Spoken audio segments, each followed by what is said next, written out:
Kaixo neskak, zer moduz? Bueno, pena daukat hor ezin egoteagatik, baina hala ere galdera bat egin nahi dizuet bide honetatik.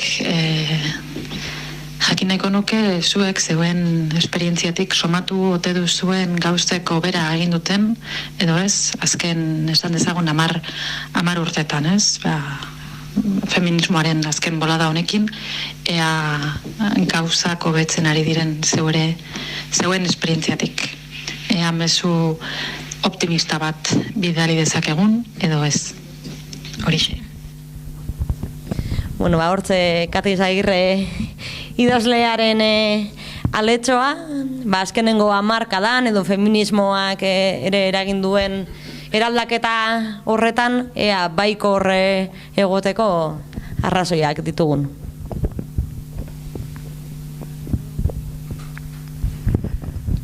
Bueno, baietz esango nuke, ze bestela. Bertso munduan, adibidez, agoratzen ez, 2009an sortu gendun ez da kasualitatea izeneko, bertso emanaldi feminista batzuk dira, musikatuak eta emakumezko bertsolariok bakarrik parte hartzen dugunok. Hau sortu zen, kasualitate batez, Ainhoa Agirrezaldegiren eta Bion lagun bat berdintasun teknikari zegolako mutrikun, eta eskatu zigun harako emanaldi bat. Eta hala hasi ginen, eta nik uste batetik ez da kasualitatea bertso saioak.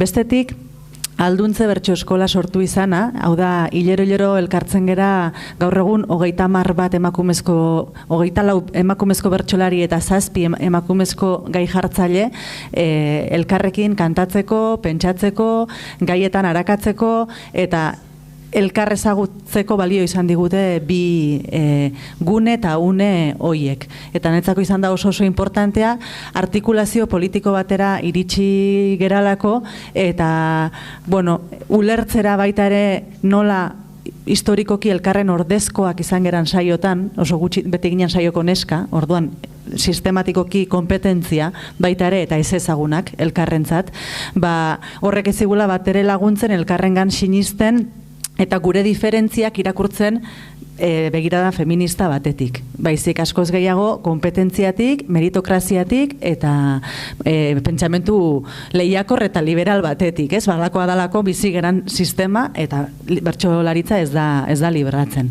Orduan artikulazio horretan nik sentitzen dut sekulako indarra, orain dela 10 urte etzegoen indar bat, adibidez liburu hau elitzateke posible izango aurretik artikulazio hori gabe, eskatzen zulako aurrez konfiantza bat landu izana eta hizkuntza kodigo bat manejatzea ere, ze adibidez badakit Eneritz Artetxe ari dela emakumezko aktoreak elkarrezketatzen eta bexka batez emakumezko aktoreen egoerari buruz pentsatzen eta esaten zidan oso zaila egiten zitzaiola, bakoitzak feminismoa bere erara ulertzen zulako, batek feminista esaten zuen lekuan, beste batek esaten zuen femenino, eta beste batek esaten zuen emakume, eta orduan batzuen, etzekin nola uztartu diskurtsoak, diskurso esentzialistak,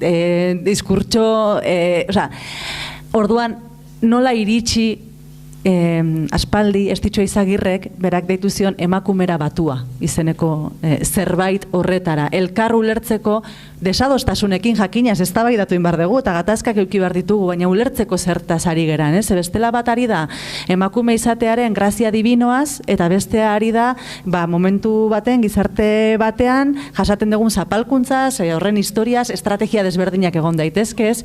Orduan ikuste iritsi gerala, zero puntu horretara edo, ez? Nolabait abiatu alizateko eta hori izaten ari da haundia. Eta literatur munduan ere esango nuke, hori ez, balen esan dut, ni hasi nintzanean, 2007an publikatu nunik lehenengo aldiz, garai hartan editore guztiak gizonezkoak ziran, oso emakumezko idazle feminista gutxi identifikatzen nitunik, publikoki feminista zirala esan zutenak, ambiguedade handia sentitzen nun horrekiko, identifikatzen nun Arantxa Urreta Bizkaia bat, identifikatzen nun Amaia Lasa, getariarra da, baina ja ez du idazten, edo ja ez du publikatzen, eta orduan horre esaten nun, ez dakit oso ondokar, orain dela 50 urte berak zeuskan teoriek balio didaten eretzat, edo elkarrekin lan egin dezakegu, idazleen kasuan oso gutxi gurutzatzen gara elkarrekin. Bertsolariak askoz ere gehiago gure jardunagatik, eta orduan askoz gehiago hitz egin du modu informalean ere, eta ezagutu ditugu, ez pertsonalki gehiago ezagutzen dugu elkar, eta bar, nik esango nuke aurrera goazela, baina oraindik esan dut lehen baietz, baina ez garela iritsi 0 puntura. Eta etorriko naiz berriro Simon de Beauvoirrena egingo diogu gaurrela monumento bat, lehen esan dituzuen pare bat gauzari lotuta, ez batetik birkitzuk esan dezu ez oso lanpetuta nengoen mutilak bezalakoa izan nahian, eta hori da behin eta berriz errepikatzen den testigantza bat, edo irutzen zait, ba hori ez, azkenean, ez dala Freudena, ez, inbidia diogula gizonezkoen zakilari, baizik gizonezkoen libertateari. Eta nahi ditugula gure eskura eduki posibilidade konkretuak. Eta ez hainbeste, feminitatearen mistika bat, ez diguna ezertarako balio espada landare izateko, ez? Eta zuk esaten zenuna borde sartu beharra, eta ez, borde eta gogor sartu beharra klasera, esango nuke igual egiten degula, eta hori dela Eider Rodriguezek aztertu duna idazleen gorputzetan, hau da, plaza publikora irtetzerakoan, zer egiten dugu kontuan hartgaitzaten? Maskulinizatu, edo hori ez, gauza bera da, irriparre gutxiago egin, argazkietan serio agertzen saiatu, gure ahotsa grabetzen saiatu, ni irratian lanean aritu nintzanean konturatzen nintzen horrela hitz egiten nuela. Enula hola hitz egiten, ez? Osa, nire ahotsa irratian tono bat bajuagoa zan. Eta da, azkenean zerrekin lotzen dugu autoridadea eta nola nahi dut entzun nazazuen, ez dut nahi entzun nazazuen emakume harin, txolin, azaleko bat bezala. Baina hori da aurre iritzi bat emakumearekin lotzen duguna beste ezer esan aurretik, ez? Eta Simon de Beauvoir dauka esaldi bat, eta azpimarratu detena beste askoren artean, eta esaten du, denbora eta indar asko galtzen du emakumeak desafioetan, amorru aldietan, indar handia xahutu behar du, negatiboki xahutu ere, kanpoko oztopoetatik libratzeko, eta ia arnasestuka iristen da gizonezko sortzaile handien ibilbidearen abia puntua izan oiden fasera.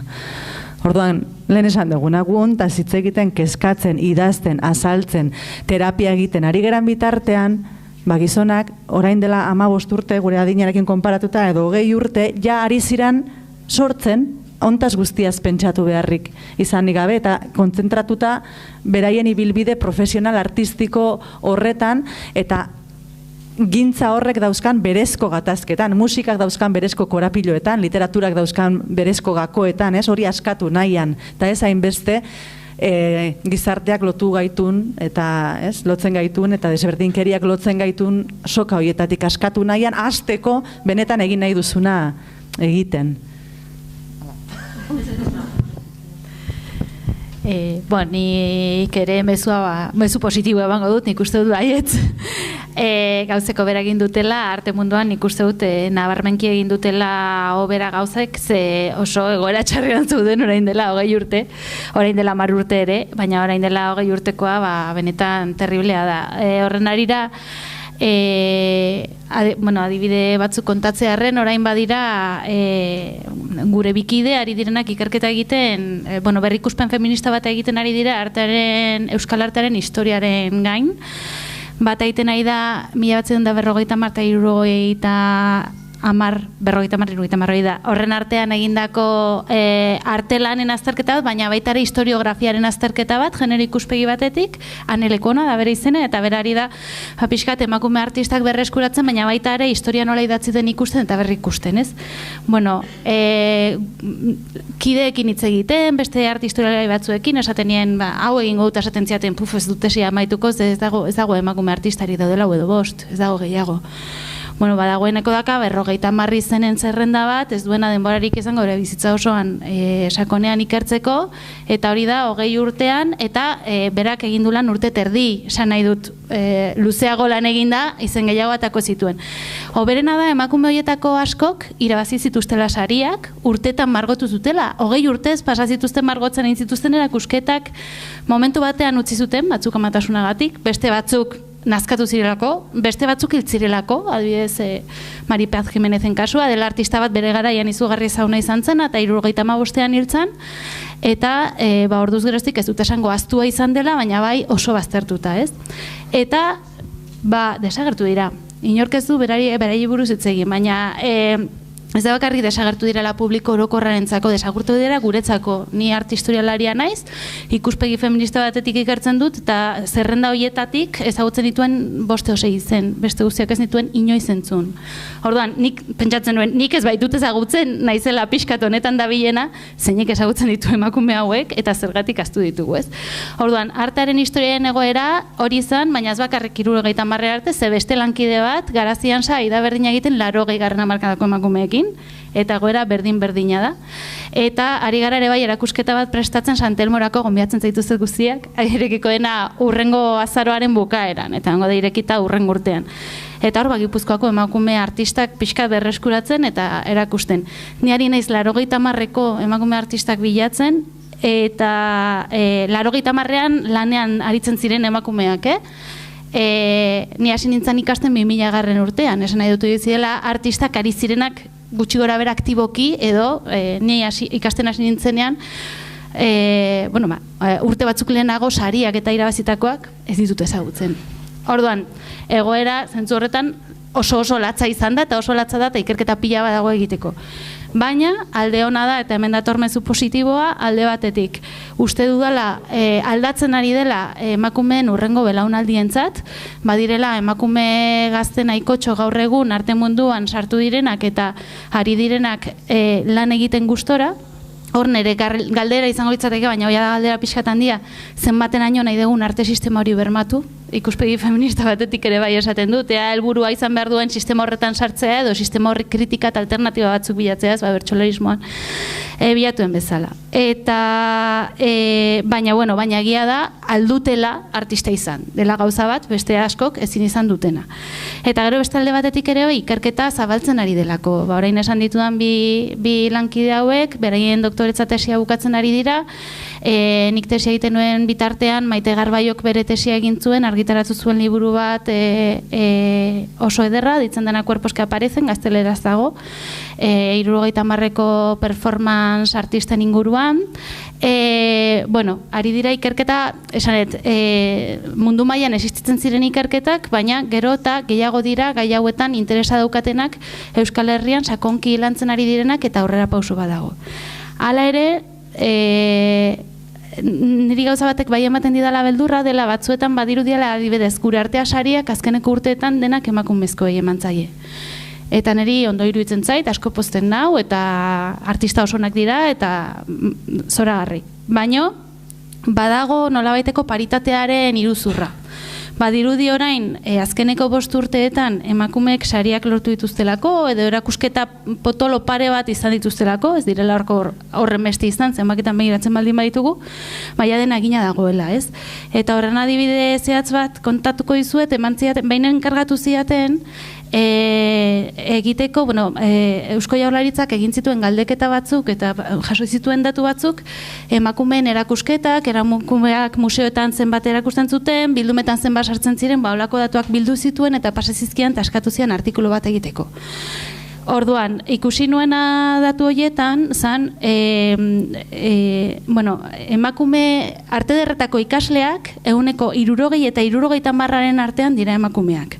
Eta hori ez da gaur egun. Arte ederretako eskola sortu zenean, 70ean jada 60 emakumezkoak ziren. Eta 80ko hamarkadan 70 emakumezkoak ziren, ikasleak. Gero, iristen zara sariketetara, eta sariketetan aurkezten direnak, 50 emakumeak baldin badira, sortea dakagu. Orduan hor badago, asteko emakumeak bukatze dutenean ikasten, erabakitzu dute ez direla artistak izango. Ze gertatu da, eta gizonek aldiz erabakitzu dute baietz. Hor bada hausnartzeko kontu bat, alde askotatik. Eta gero, aurkezten direnen artean, askoz gizon gehiagok jasotzen zuten saria emakumeek baino, lehenengo urteetan, gero hori aldatzen joan zen. Orduan nik esan nuena izan zen, argi dago emakumezkoak baldin badira ikasleen 70 eta gero baldin badira sariketetan eta sarituak 40, naiz eta 40 hori paritate zenbakietan sartu, ze paritatea da 40-60, hor 50ko arrakala dago. Orduan, erdia bidetik geratu dira, hau ikertu beharra dago. Kultura sailburuak berdintasun teknikari esan zion, ondo zegoela hausnarketa, baina ez degula esageratu behar. gure helburua paritatea dela. Orduan, paritateak badauzka bere arriskuak. Badauzka bere balioak, ze momentu batzuetan paritaterik gabe emakumeak ez ziren inon sartuko, orduan beharrezkoa da batzuetan esatea aizue. Sartu behar dituzu emakume batzuk, nahiz eta zuek nahi ez izan, baina bere arriskuak ere bai baditu. Orduan, nik uste hori ere bai badela, nahiz eta nire mezua bai den optimista orokorrean, uste dute bide honean garela, eta gainera gero eta kontzientzia feminista asko argiagoa dagoela, kulturaren munduan orokorrean, baina, bueno, ez dugula pentsatu behar guztia egina dagoenik, ze ez da hola, eta lan oso dago egiteko, eta nik uste artearen historian adibidez asko berreskuratu behar da. Ze emakume guzti horiek merezi dute, ez bakarri beraien izena, baizik eta beraien lana ondo ezagutzea. Orduan, badago oraindik lan izugarria egiteko. Baina, nik uste dut, hobera guazila. Bueno, nik bai, zure harira jarraituko dut. Horren inguruan, musikan ere, gauzarik positiboena ikusten dudana momentu honetan da ereduak bihurtzen ari garela. Ereduak behar genituen, ez dugu inoiz izan musikan, izan ditugu, lehen esan dudan bezala, izan genituen abeslari eta sortzaile hoiek emakumezkoak 80. hamarkadatik, esan bezala oso gutxi ziren, 5, 6, eta orain, sortzen haiekin batera, haiekin bat egin dugu besteok, eta bihurtzen ari gara eredu, norentzat eredu, neska gazteentzako eredu. Ez dago neska talderik, Euskal Herrian oso gutxi da oso. Neska talderik edo talde, orain misto gehiago dago, eta orain sortu dira neska talde berriak, baina orain arte ez dira egon. Eta atera dira azken 5 urtetan. Azken 5 urtetan atera dira neska talde horiek. Ez dago emakume teknikorik, musika, kontzertu batean, ez dago teknikorik. Ez dago, ez da ikusentzutezko munduan badago jende gehiago, emakume gehiago, lanean, zorionez, baina hala ere ez dira ikusten. Kontzertuetan ez ditugu ikusten. Ez dago musikan espezializatuta dagoen emakumerik. Hor ditugu, berrian ditugu 2, edo 3, edo 4, olakoa.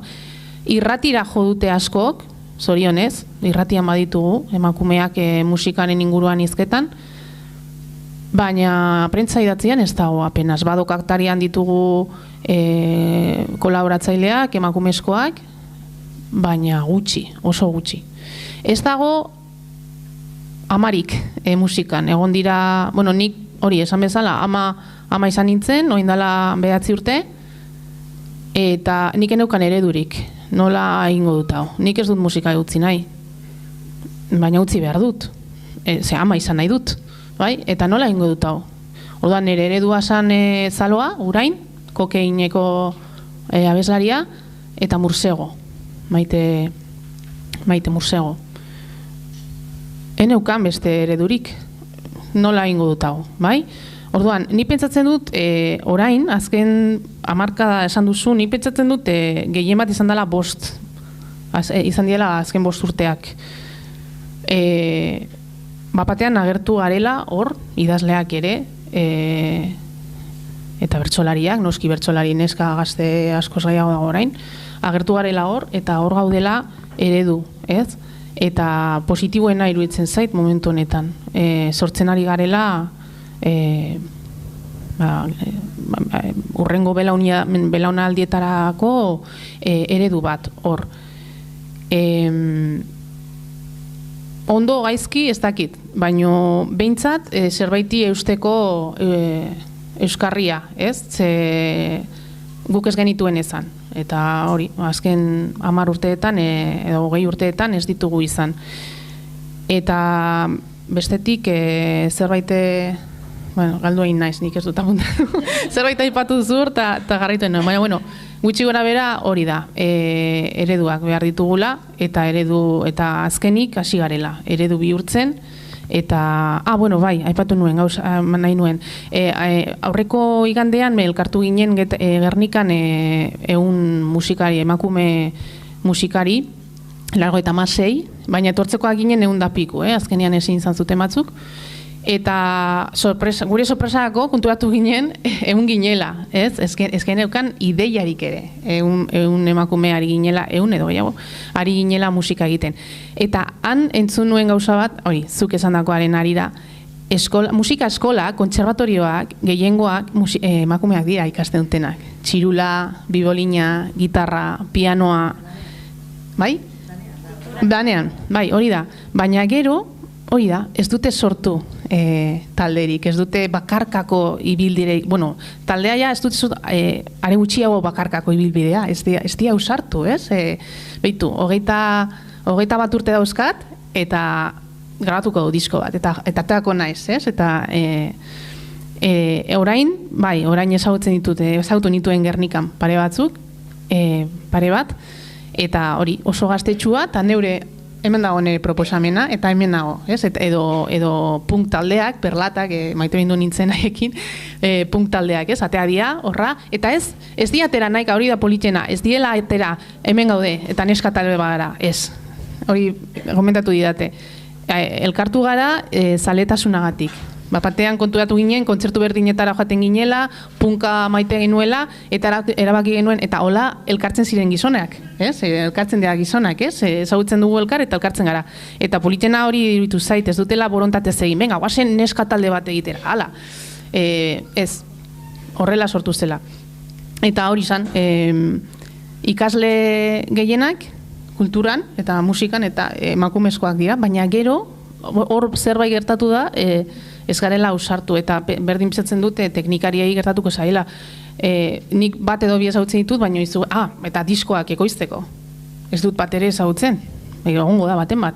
Baina ez dut inoiz ikusi izen bat, disko bat ekoiztu duena emakumea, ez? Eta hoiek ikasleak, ziur nago, unibertsitatean badozela ikasleak, ikusintutezko ikasleak emakumezkoa direna, zergaitik ez dauz diskoetan. Alde batetik, agian ekimena, ekin diotelako horri, baina ez dute lortu bidean, ez dute lortu, zerbaitengatik ez dute lortu horre estudio batean egoten, bai? Hori, ereduak sortzen ari garela.